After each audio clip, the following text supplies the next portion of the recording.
This week, we are sort of continuing on with looking at the Enlightenment. The Enlightenment is linked to what we discussed last week, the scientific revolution. The Enlightenment is what we call the age of reason and logic. Now, the Middle Ages, if we think back, the Middle Ages is an age where we focus on religion. It continues on. While there's still a focus on religion, the Enlightenment, we're not as much focused on what the church tells us and how the church tells us to think. Now we're starting to think for ourselves.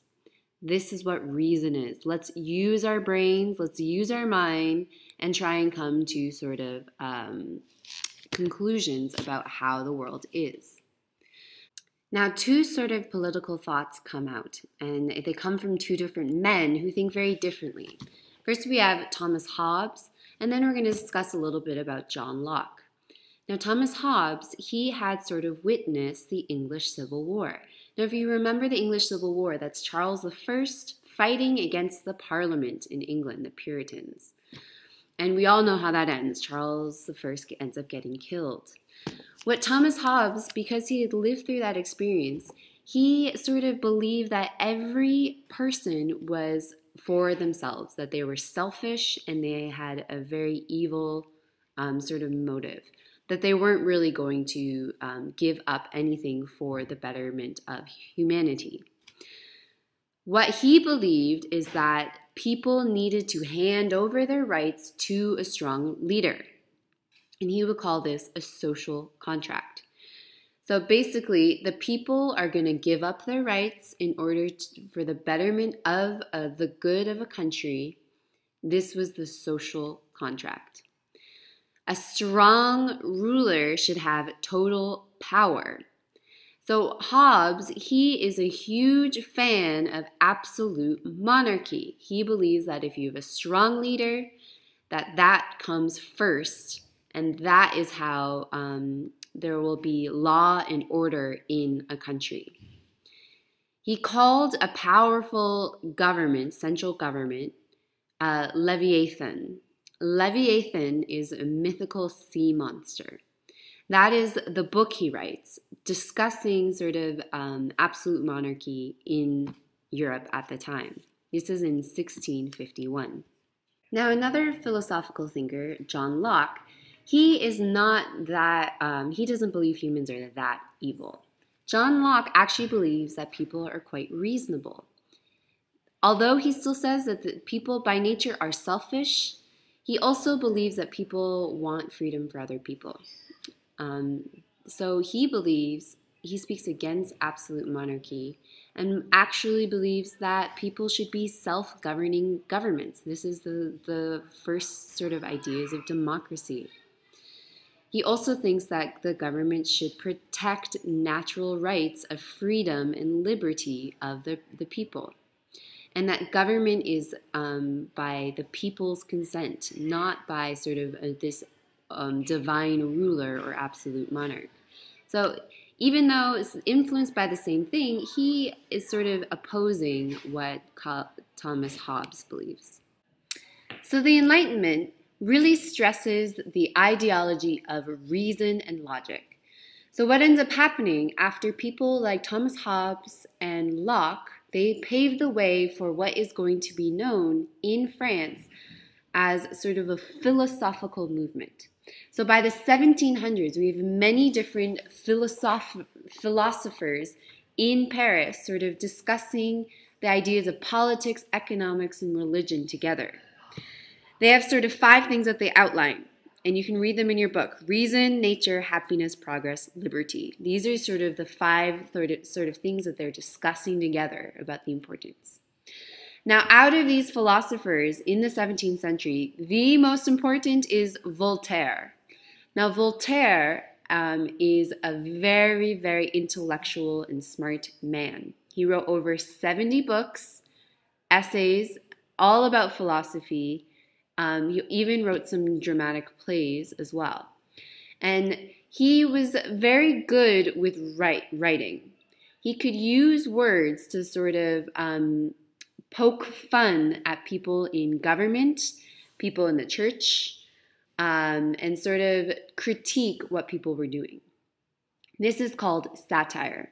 So satire is this idea of irony or sort of poking fun at people using words to try and critique them and help them improve. He strongly believed in 4 basic things. Tolerance of everyone. So he believed that everyone needs to accept everyone else. That does not mean you need to like them, but you need to accept them. Second thing, reason. So this is using the most logical approach to something. The third is freedom of religious belief. He believed that as a human, you should have the right to choose what you want to believe. So he would say that if you're a Catholic, that is fine. If you're a Protestant, that is fine. But don't try and force each other to be one way or the other. The last thing, the fourth, is freedom of speech. So everyone has the right to their own opinion. This is very important. It becomes very important throughout the world, these ideas. But this was new at the time. Up until this point, people were not really allowed to express their opinion in politics and religion. His most famous thing was, I do not agree with a word you say, but I will defend to the death your right to say it. So what he is saying here is, if I don't agree with you, that's okay. But I still believe that you have the right to have an opinion. Next, we're going to talk about another important political thinker during the Enlightenment. His name is Montesquieu. Now, Montesquieu believed that Britain was on to something with their division of power. They called it separation of powers. So we left off with William of Orange instilling a constitution and the Bill of Rights in the English Parliament. Montesquieu builds on this idea. He says, in England, they have separated the power. So the king holds a certain amount of power. We have the Parliament makes laws. That is their job. They also hold a certain amount of power. The third thing is they have a judicial branch, which is like a branch that enforces laws. So things they deal with court system and trials. He is saying that that division of power allows for no one to take over a government, and it will not lead to absolute monarchy. This is the first idea of what we call the checks and balances systems, which is what the American system is based on today. So Montesquieu, he believed that the government should have separate powers so that no one could sort of dominate and become an absolute monarch or a dictator. Next, we have Jean-Jacques Rousseau. Now, Rousseau, his idea was strongly linked to individual freedom. He was a little different than some of the other philosophers. Many of the other philosophers believed that logic, science, and art, they would set you free. Rousseau believed the opposite. He believed you were born free, and everything that society places on you is what chains you or makes you sort of a part of a society. So it takes away your freedom. So he believed, again, a little bit on the lines of Locke, that people were generally good and they needed to be able to give authority to the government as sort of people governed politics. Okay, he ended up writing a book called The Social Contract. Don't confuse this with Thomas Hobbes. It is a different idea of what is social contract. Beccaria, he is sort of the main man behind the social justice or sort of criminal justice system, so anything to do with a trial. What he believed is that if someone were to commit a crime, they should be allowed to have a trial, first of all, and that they should never be tortured, okay? So he believed that torturing someone is not going to make them feel sorry for the crime they did. He also believed in sort of different punishments based on what crime you did. So an example, if you were to steal a loaf of bread, you would get a smaller punishment than if you were to kill someone in your family. That would receive a larger punishment. He also believed he did not want capital punishment. Capital punishment is when you kill something for a crime they did. He did not believe in that. Now, while sort of these new ideas about freedom and liberty are coming out in the Enlightenment, this doesn't always mean equality for women. So what ends up happening is, even though many of these people, especially like Rousseau, are preaching about the man's right to their freedom, at the same time, he's also preaching how more education for men is a good thing. He is still saying that women belong in the house, belong taking care of the children, and do not need education. Many women disagree. And so this is starting sort of many more people speaking up on women's behalf.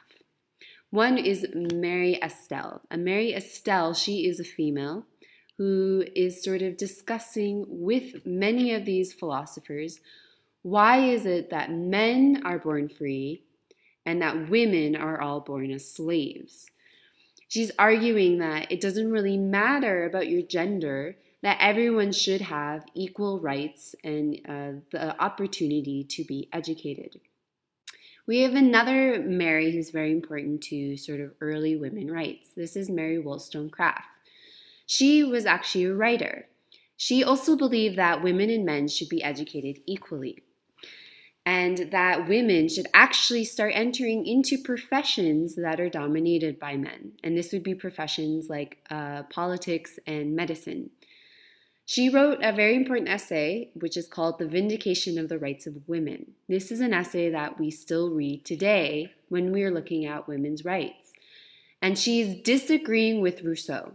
Now again, Rousseau believes that women belong in the house. They don't need to be educated. All they need to know is how to sew, how to clean a house, and how to take care of children.